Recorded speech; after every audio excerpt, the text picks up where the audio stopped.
Well, this morning our program guest is the National Party Senate Leader, Barnaby Joyce. But first we'll see what the Sunday papers are saying around the country and suggestions of a whispering campaign within the Defence Department this morning against the girl at the centre of the Duntroon scandal, Karen Middleton. Yeah, that's right, Barry. There's a story in the Sunday Telegraph with the headline, "Cadets Need Sex as an Outlet."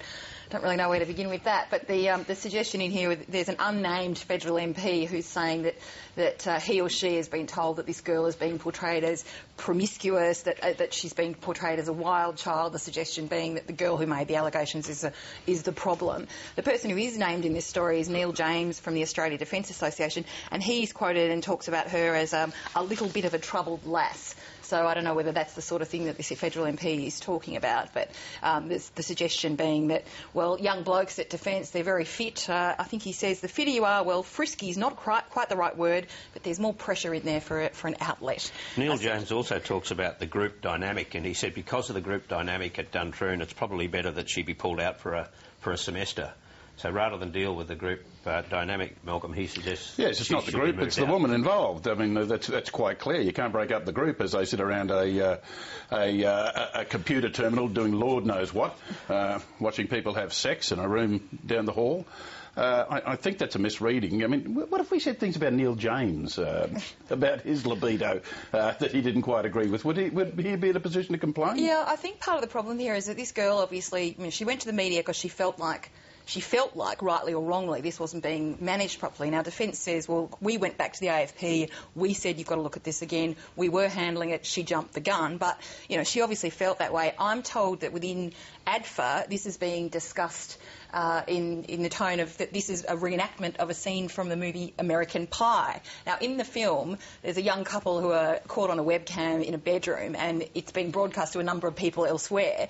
I think the difference here, though, is that I don't think either of the people in this case were aware, in the film, were aware the camera was on.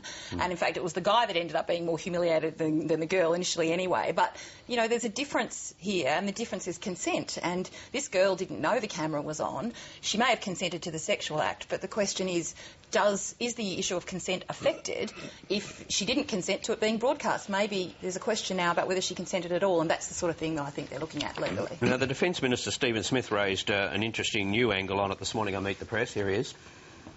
There is a distinct possibility, either in individual cases or more generally, that through the Department of Defence or through the services, there is a Commonwealth liability here, and that's why I say we need to just proceed carefully.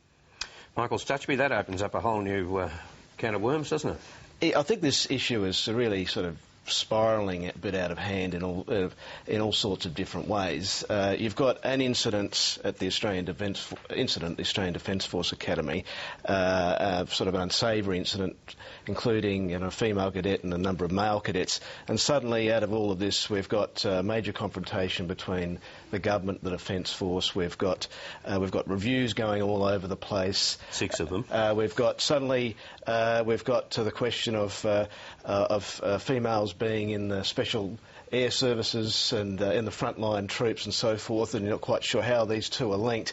I'm not quite sure whether this is the issue that the government should be bringing it on with Defence. Clearly there's a lot of problems historically between Defence and various governments over all sorts of issues.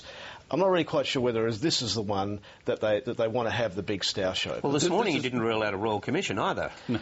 Into what? What's the Royal Commission going to be into, and why is the... Well, into a decade of alleged abuse. Is that what it is? Yeah. I don't know. But Barry, Stutch is right. There doesn't seem to be a linkage between this and the big confrontation that's going on. But this issue was a detonating issue that set off years and years of tension between the political leadership of Defence and the uniformed leadership over a number of issues.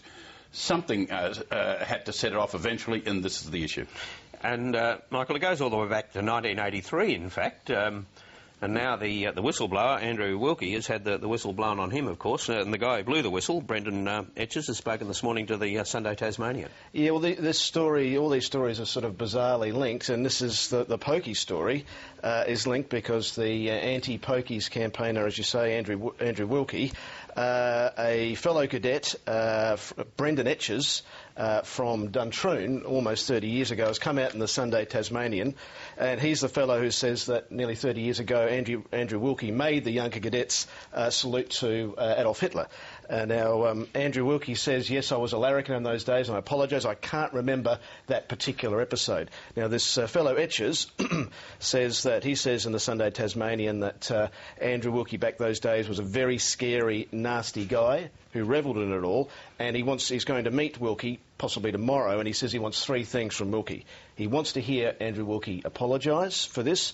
Wilkie says, well, I can't actually remember this actual episode, the Hitler episode. Secondly, Etches wants Wilkie to make all this bastardisation, if you like, issues part of Wilkie's agenda, much like pokies. And third, he wants Wilkie to formally accept that Etches coming out has got nothing to do with the pokies campaign. Wilkie has linked these allegations to the clubs and the pokies. Etches says it's got nothing to do with it, it's ridiculous, and he says, quote, I'm with Andrew Wilkie on pokies, I can't bear them. Well, to all of that, this is what Andrew Wilkie said on Meet the Press this morning. I'm looking forward to meeting Brendan and talk about his concerns. I would make the point again that I genuinely have no memory of the incident he's alleging, but that's not some sort of politician's cop-out. I won't be able to apologise to him for an incident I have no memory of. I have already apologised to him and everyone, and I'll do the same again when I see him this week, to anyone who feels in any way aggrieved by anything I've ever said or done in my life or in my time at Duntroon. But it's a bit difficult for me to apologise for a particular incident that I have no memory of. There you go. So he apologised for everything and anything that he can recall. Yeah. And Malcolm, there's a political link to everything these days. Yeah. Shirley MacLane's new book, she talks about, well, it's under the headline X-Files, but she went looking for UFOs with Andrew Peacock. Yeah, Barry, this is a story that people interested in serious news will ignore, which is why I'm going to leap in and do several laps because it's so interesting. Sammy Maiden reports that Shirley MacLane, in her new book, I'm Over All That and Other Confessions, reprises the fact that when she was a Moorish peasant girl, she had sex with Emperor Charlemagne. But perhaps more pertinent is the fact the details of her affair with Andrew Peacock, which was around the world, and she admits she was two-timing him with Olive Palmer at one stage, which mightn't be good for the Peacock ego had he known at the time. But what's interesting is she infers that Mr. Peacock shared her interest and belief in certain extraterrestrial activities. They went on a date to a Mexican mountain, Popocatépetl, where they thought they saw a UFO, and Mr. Peacock nearly, quote, climbed the sky. I don't know if that's the same as the Earth moving, but what's really interesting the way she phrases that, and there's one instance she said, whenever I discussed my spiritual and metaphysical ideas with him, he listened, nodded, and more or less said, it could be, who knows. I think he was smiling, say, are there any sharp implements in this room? And how do I get out very quickly if necessary? And look, it's a fascinating read, and it shows what an exotic life Mr. Peacock had, even though he never did get to go to bed with Charlemagne.